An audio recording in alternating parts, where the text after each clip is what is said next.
बिस्मिल्लाहिर्रहमानिर्रहीम। जब इसे गड्ढे में उतारा गया था तो तब वो दोनों हाथ जोड़े पलेथी मारे बैठा था। अब वो इस हालत में नहीं था, वो कमर की तरफ से झुककर औंधा हो गया था। महाराज गुरुदेव और दूसरे चेलों के दिलों से अफसोसनाक आह निकली। मुखालफ पार्टी के महागुरु मानक जातिव ने कहा, अब क्या देख रहे हो, इसे ऊपर लाओ और राम नाम सत्या बोलते रहो। पहलवानों ने गड्ढे में उतरकर लोहे के तख्ते समेत महागुरु को उठाया, फिर ऊपर ले आए। ऊपर लाए जाने पर सब ने देखा वो बिल्कुल साकत हो गया था। इसमें जिंदगी की हल्की सी रमक भी नहीं रही थी। पुलिस वाले महागुरु के हामियों को और मुखालफों को वहां से दूर हटाने लगे। दो डॉक्टरों ने करीब आकर इसका मुआयना किया। एक ने कहा सांस नहीं है, दूसरे डॉक्टर ने कहा दिल नहीं धड़क रहा है, नब्ज रुक गई है। कुछ फासले पर 3 वीडियो कैमरे ऑन थे। एक डॉक्टर ने एक कैमरे की तरफ देखते हुए कहा, हमारी दुनिया में कितने ही लोग जान जोखिम के काम करते हैं और अपनी जिंदगी को दांव पर लगाकर अपनी जान दे देते हैं। हम अफसोस के साथ ऐलान करते हैं कि महागुरु धनराज पांडे का देहांत हो चुका है, अब वो इस दुनिया में नहीं रहे। महागुरु मानक जातिव ने एक कैमरे की तरफ देखते हुए कहा, हमने 6 घंटों तक सांस रोकने का जो रिकॉर्ड कायम किया है इसे कोई नहीं तोड़ सकता है, मगर इस समय हम खुश नहीं हैं। ये महागुरु हमारे भाई बंदों में से था, बेचारा मर गया है, हमको इसकी मौत का बहुत अफसोस है। एक कैमरामैन ने कैमरे के लेंस से देखते हुए लंबी सांस लेकर कहा, डॉक्टर महागुरु जिंदा हैं, आप मॉनिटर में देखें। इनके हाथों की उंगलियों में जरा सी हरकत पैदा हुई थी। कैमरामैन ने कैसेट को जरा सा रिवर्स करके दिखाया, वाकई 2 उंगलियों में हरकत पैदा हुई थी। फिर वो उंगलियों की हरकत साकत हो गई थी। कई डॉक्टर दौड़ते हुए इसके करीब गए, इसे तवज्जो से देखा। एक डॉक्टर ने इसके जिस्म पर हाथ लगाया, फिर बोला ये सर्द नहीं है, इसका बदन गर्म है। फिर वो तमाम डॉक्टर एकदम से चौंक कर पीछे हट गए। जो महागुरु मुर्दे की तरह औंधे मुंह झुका हुआ था अब सीधा होकर बैठ गया था और बोल रहा था, हरे रामा हरे कृष्णा हरे रामा हरे कृष्णा। महाराज गुरुदेव और दूसरे तमाम चेले खुशी से नाचते हुए हरे रामा हरे कृष्णा का जाप करने लगे। मुखालिफ महागुरु बड़ी हैरानी से धनराज पांडे को राम नाम सत का जाप करते देख रहा था। एक चेला एक बड़े से जग में महागुरु के लिए जूस लाया। महागुरु ने आंखें खोलकर देखा, फिर दोनों हाथ ऊपर उठाए। इसके हाथ उठाते ही खामोशी छा गई। फिर महागुरु धनराज पांडे ने अपने मुखालिफ महागुरु मानक जातिव को देखकर पूछा, का तुम पुरखों की परंपरा भूल गवा हो? छोटा बड़े का आगे आके झुकता है, इसे फूलन की माला पहनाता है, का तुमको शर्म आ रही है? महागुरु मानक जातिव ने कहा, इसमें शर्म कैसी भई, तुमने कामयाबी हासिल की है, हम हार लेकर आए हैं। इसने धनराज पांडे को हाथ जोड़कर नमस्ते किया, फिर इसे हार पहनाया। लाखों अफराद धनराज पांडे की जय जयकार करने लगे। मानक जातिव ने इस जीतने वाले को जूस से भरा हुआ जग पेश किया। वो एक एक घूंट पीने लगा। तमाम बड़े ममालिक के माहिरीन इसकी तस्वीर उतार रहे थे और इसे मुबारकबाद दे रहे थे। फिर वो उठकर खड़ा हो गया। इसे वहां से ले जाने वाले पूरे शहर में घुमाने के लिए एक हाथी को सोने चांदी के जेवरात से सजाया गया था। तमाम बड़े ममालिक के नुमाइंदे इसका इंटरव्यू करना चाहते थे। महाराज ने कहा, कोई इंटरव्यू का वक्त नहीं है, अभी हम जश्न मनाएंगे। रात को महागुरु की कोठी में आकर इनसे मुलाकात की जा सकती है। मुखालिफ महागुरु ने कहा, धनराज पांडे 7 घंटों तक सांस रोककर थक गए होंगे, मैंने तुम्हारे लिए ये तख्त बिछाया है, आओ मेरे साथ बैठो। धनराज पांडे ने इसकी लकड़ी के तख्त की तरफ बढ़ते हुए कहा, तुमने देखा था हम लोहे का तख्त में बैठ के जमीन का अंदर गए थे, तोहरा ये तख्त हमरा वजन नहीं संभाल पाएगा। इसने ये कहते ही उछलकर एक बड़क लगाते हुए अपने एक हाथ की कोहनी इस तख्त पर मारी। दूसरे ही लम्हे में वो मजबूत लकड़ी टूट गई। इस तख्त के 2 टुकड़े हो गए। फिर इसने कहा, जातिव जी हमको साथ बिठाना हो तो अगले वक्त लोहे का तख्त बनवा लेना। मानक जातिव ने कहा, धनराज पांडे तुम जानते हो मैं ताकत में तुमसे कम नहीं हूँ। आज तुमने सांस रोकने वाली बाजी जीत ली, इसलिए तुम्हारी इज्जत कर रहा हूँ। मैं तुम्हारे घर की इज्जत को भी अपनी इज्जत इज्जत समझूंगा और तुम्हारे घर से भागी हुई बहन को ढूंढकर वापस। इसकी बात पूरी होने से पहले ही पांडे ने इसकी ठोड़ी के नीचे हाथ ले जाकर इसके हलक को दबोच लिया। मानिक जाते हुए ने कहा, मैं 6 घंटों तक सांस रोकता हूँ। मेरा दम निकालने के लिए तुझे 6 घंटों तक इस हलक को दबोच कर रखना होगा। मैं तेरे दूसरे हमलों का भी तोड़ करूंगा, मगर यहाँ दूसरे मुल्कों के लोग हैं, वीडियो कैमरे चल रहे हैं, अकल से काम ले। पांडे इसके हलक को छोड़कर बोला, अगले वक्त मेरी बहना का नाम तोहरी जुबान से आवेगा तो जुबान खींच के रख दूंगा। वो तेजी से पलटकर चलता हुआ वहां खड़े हुए हाथी पर सवार हो गया। इसने बहुत बड़ी कामयाबी हासिल की थी। अब सारी दुनिया में इसकी शोहरत होने वाली थी। इसका आश्रम अव्वल नंबर पर आ गया था, लेकिन हर कामयाबी के पीछे नाकामी और हर ताकत के पीछे एक कमजोरी छुपी रहती है। 4 वर्ष पहले इसकी जवान बहन अपने आशिक के साथ भाग गई थी। इसने अपनी तौहीन को बर्दाश्त न करते हुए अपने पूरे घर को तोड़ फोड़ कर आग लगा दी थी। अपनी बहन और इसके आशिक का लहू निचोड़ डालने के लिए पागलों की तरह इन्हें ढूंढता रहा था, लेकिन वो दोनों कहीं नजर नहीं आए। इसके गुरु और दूसरे साथियों ने समझाया कि जो इज्जत गई है वो वापस नहीं आ सकती, लेकिन दूसरी तरह इज्जत और शोहरत हासिल की जा सकती है। हाथी पर महाराजाओं की तरह बिठाकर पूरे शहर में घुमाया जा रहा था। सारा शहर इसकी जय जयकार कर रहा था। इसने इतनी ताकत हासिल की थी कि कोई इसकी बहन का नाम लेकर इसकी तरफ उंगली नहीं उठा सकता था। इसके बावजूद ये सोचकर इसका खून खोलने लगता था कि किसी ने इसकी बहन को घर से भगाकर ले जाने की जुर्रत की है। जब तक वो इन दोनों के खून से नहा न लेता इसे कभी सुकून न मिलता। वो शाम को अपनी कोठी में आया। इसके साथ सिर्फ महाराज और गुरुदेव को आने की इजाजत थी। वो दोनों भाई कई हजार लड़कियों की तस्वीरें साथ लाए थे। धनराज पांडे ने इनसे कहा था कि वो किसी तरह इसकी बहन रत्ना को ढूंढ निकालें, लेकिन इन्होंने रत्ना को कभी देखा नहीं था। इसकी आवाज भी सुन लेते तो दिमाग में पहुंचकर इसका पता ठिकाना मालूम कर लेते। पांडे इनकी लाई हुई तस्वीरें देखने लगा और मायूस होने लगा। वो झुंझलाकर बोला, 4 वर्ष बीत गए और हम इसका परछाई तक भी ना पहुंचे। इसको जमीन निगल गवा है या आसमान खा गवा है। तुम्हारी टेलीपैथी भी काम नहीं आ रहा है। महाराज ने कहा, इतने वर्ष गुजरने का मतलब ये है कि वो भारत से बाहर किसी दूसरे मुल्क में चले गए हैं। इतनी बड़ी दुनिया में सिर्फ हम तीनों इसे तलाश नहीं कर सकेंगे, लेकिन आप एक बड़े मुल्क के काम आएंगे तो वो रत्ना को तलाश करने के लिए आलमी जासूसों की टीम आपके लिए वक्फ कर देगा। हम रत्ना तक पहुंचने के लिए कुछ भी कर सकते हैं। तुम हम का किस मुल्क के काम आने के लिए कहत है, हम आपको इस मुल्क में ले चलेंगे। आपके लिए वो काम बहुत मामूली है। आपने फरहाद अली तैमूर का नाम सुना होगा। हाँ, वो टेलीपैथी का शहंशाह कहलावत है। बहुत दलेर है। कोई दलेर नहीं है, अलबत्ता चालाक है। हमेशा चालाकी से दुश्मनों को शिकस्त देता है। अगर आप इसकी चालाकियों से बचकर इसे कत्ल करेंगे तो समझ लें कि आपको सिर्फ रत्ना ही नहीं मिलेगी, बल्कि इस पूरे देश का बेताज बादशाह बना दिया जाएगा। यहाँ का प्रधानमंत्री भी आपके इशारे पर नाचेगा। हमका कुछ नहीं चाहिए, सिर्फ रत्ना चाहिए। वो तो जरूर मिलेगी। इस बड़े मुल्क का एक मुसव्वर और जासूस यहाँ मौजूद हैं। आप रत्ना का हुलिया इसे बताएंगे तो वो इसकी तस्वीर किसी हद तक बना लेगा। महागुरु धनराज पांडे ने इसे बुलाने की इजाजत दी। गुरुदेव कोठी के बाहर गया, फिर एक मुसव्वर और जासूस के साथ आया। पांडे ने पूछा, तुम सिर्फ किसी का हुलिया सुन के इसका तस्वीर कैसे बना सकत हो? मुसव्वर ने कहा, हम स्कॉटलैंड के जासूस हैं। हमारे इदारे में सैकड़ों किस्म के इंसानी नाक नक्शे मुख्तलिफ स्केचेस में तैयार रहते हैं। हम इनकी मदद से बड़ी हद तक किसी भी मुजरम का एक खाका तैयार कर लेते हैं। इसके साथ आने वाला जासूस मुख्तलिफ फाइलें खोलकर आंख, नाक, कान, होंठ, ठोड़ी और चेहरों की मुख्तलिफ साख्त दिखाने लगा। फिर बोला, आप हमारे सवालात के जवाब खूब सोच समझ कर देते रहें, तस्वीर का खाका तैयार हो जाएगा। हमसे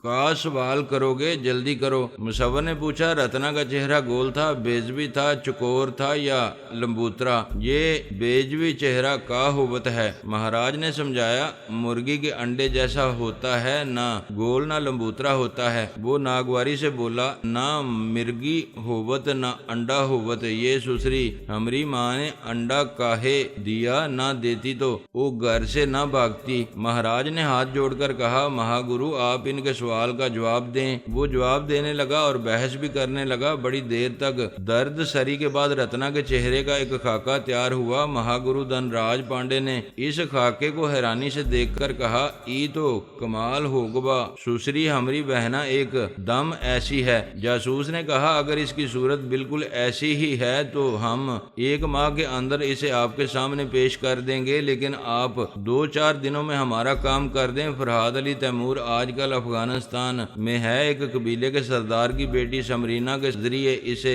आसानी से पहचाना जा सकता है। वहाँ के तमाम जासूस समरीना को अच्छी तरह जानते हैं और आपको इसकी शहर तक पहुँचा देंगे। हम बहना की खातर आज का अभी जाएंगे, मगर ये सुसरा अफगानिस्तान किधर है? हम तो कभी मुंबई और दिल्ली भी नहीं गए। गुरुदेव ने कहा, आप इसकी फिक्र न करें, ये इस बड़े मुल्क का बहुत बड़ा जासूस है, ये आपको साथ ले जाएगा। हम इसकी गिटपिट अंग्रेजी जुबान नहीं जानते हैं और ये हमारी जुबान नहीं जानता है। तुम हमारे संग चलो, मैं आपके साथ जरूर चलूंगा, आपको अकेला नहीं छोड़ूंगा। हम कल दिन के 10 बजे वाली फ्लाइट से दिल्ली जाएंगे, वहां से उज़्बेकिस्तान के शहर अलमाता पहुंचेंगे, फिर वहां से अफगानिस्तान पहुंच जाएंगे। जासूस ने पूछा, क्या रत्ना तालीम याफ्ता है और हमारी जुबान बोलती है? महाराज ने कहा, यहाँ कॉलेज में पढ़ती थी, आपकी जुबान जरूर समझती और बोलती होगी। महाराज और गुरुदेव जासूस और मुसव्वर के साथ ये कहकर महागुरु से रुखसत हो गए कि दूसरे दिन एयरपोर्ट जाने के लिए कार ले आएंगे। वो सब कोठी के बाहर आकर कार में बैठ गए। जासूस ने कार ड्राइव करते हुए कहा, आपका महागुरु बहुत जबरदस्त है, जहाँ तक ताकत का ताल्लुक है फरहाद को कुचल कर रख देगा, लेकिन इसने दुनिया नहीं देखी है, दुनिया वालों की चालाकियों को समझता नहीं है। फरहाद अपनी मकारियों से इसे चकरा कर रख देगा। महाराज ने कहा, फरहाद जुबान का धनी है, इसने कहा था कि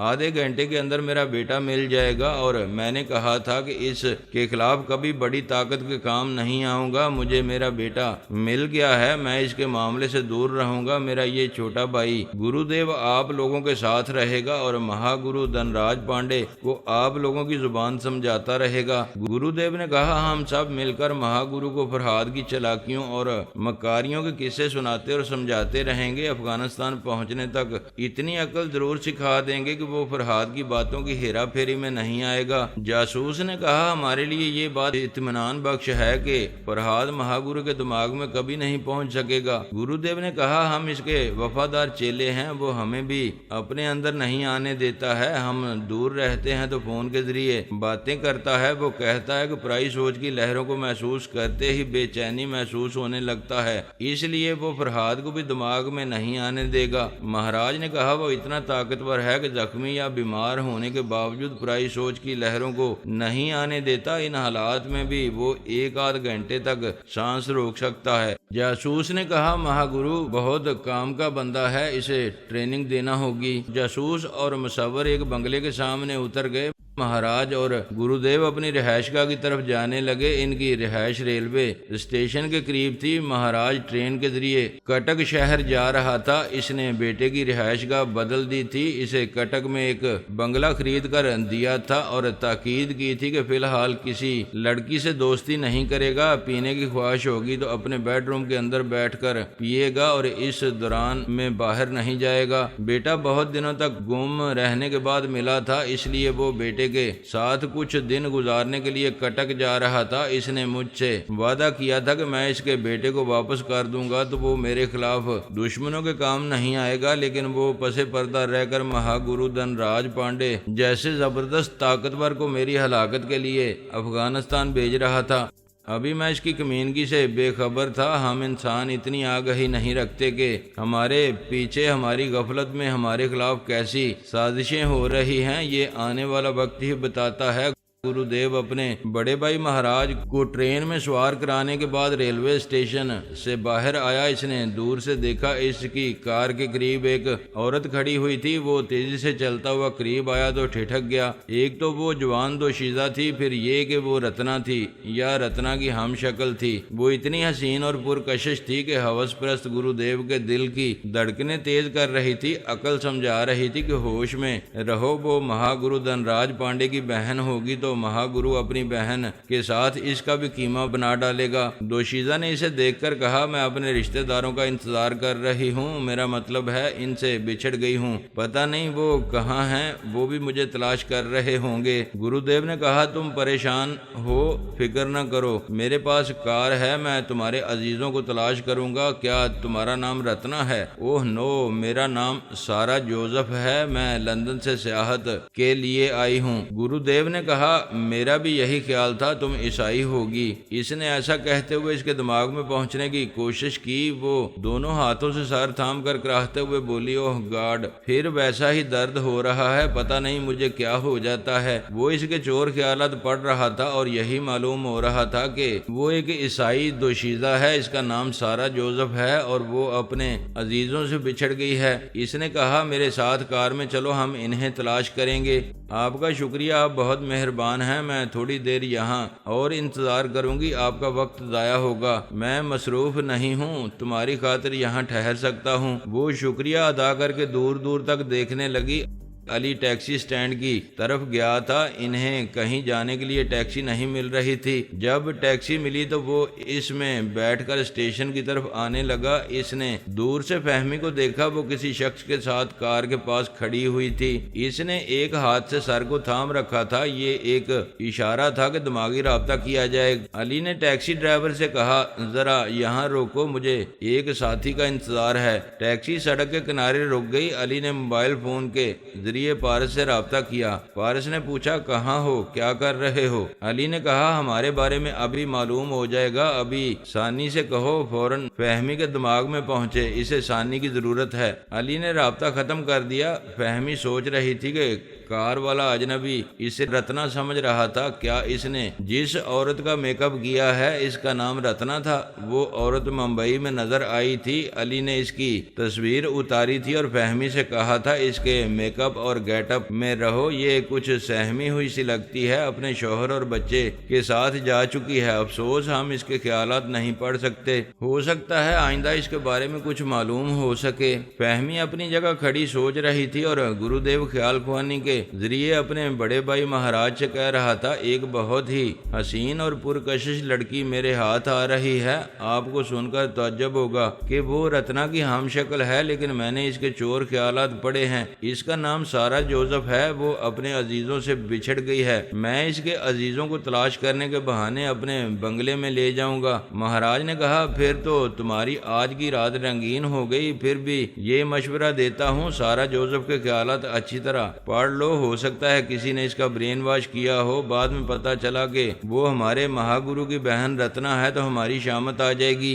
भाई जी महाराज, आप बहुत दूर तक सोचते हैं, भला कौन इसका ब्रेन वॉश करेगा, और अगर किया होगा तो हकीकत मालूम होते ही मैं इस हसीना को हलाक करके कहीं फेंकवा दूंगा। महागुरु, कभी ये मालूम नहीं होगा कि मैं इसकी बहन की इज्जत से खेल चुका हूँ। वो ख्याल खोनी से चौंक गया। फहमी इससे कह रही थी, मेरे अजीज मुझे शहर में तलाश कर रहे होंगे, हमें यहाँ से चलना चाहिए। गुरुदेव ने खुश होकर अगली सीट का दरवाजा खोला। वो मुस्कुराते हुए बैठ गई। इसने स्टीयरिंग सीट पर आकर कार स्टार्ट की, फिर इसे आगे बढ़ाया। अली इसके पीछे टैक्सी में जाने लगा। सानी फहमी के अंदर आकर बैठ गई थी और इनके हालात मालूम करती जा रही थी। गुरुदेव ने पूछा, क्या तुम इस शहर में पहली बार आई हो? हाँ, यहाँ के रास्तों और गलियों के नाम ऐसे हैं कि मुझे याद नहीं रहते। इस होटल का नाम भी कुछ अजीब सा है जहाँ हमने क्याम किया है। बाय द वे, तुम्हारा नाम क्या है? धर्मराज, मगर लोग मुझे गुरुदेव कहते हैं। गुरुदेव का मतलब क्या होता है? गुरु का मतलब है उस्ताद। मैं बहुत बड़ा उस्ताद हूँ, इसलिए गुरुदेव कहलाता हूँ।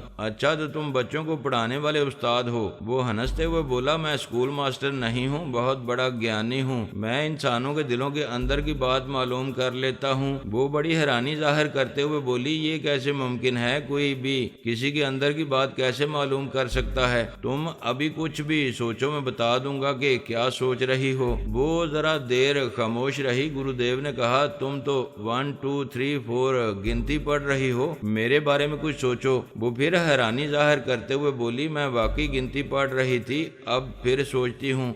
थोड़ी देर बाद गुरुदेव बोला, तुम सोच रही हो कि मेरे बारे में क्या राय कायम करोगी। पहली मुलाकात में किसी को पहचाना नहीं जा सकता, मगर गुरुदेव बहुत अच्छा है, बहुत मेहरबान है। वो खुश होकर बोली, हाँ मैं यही सोच रही थी।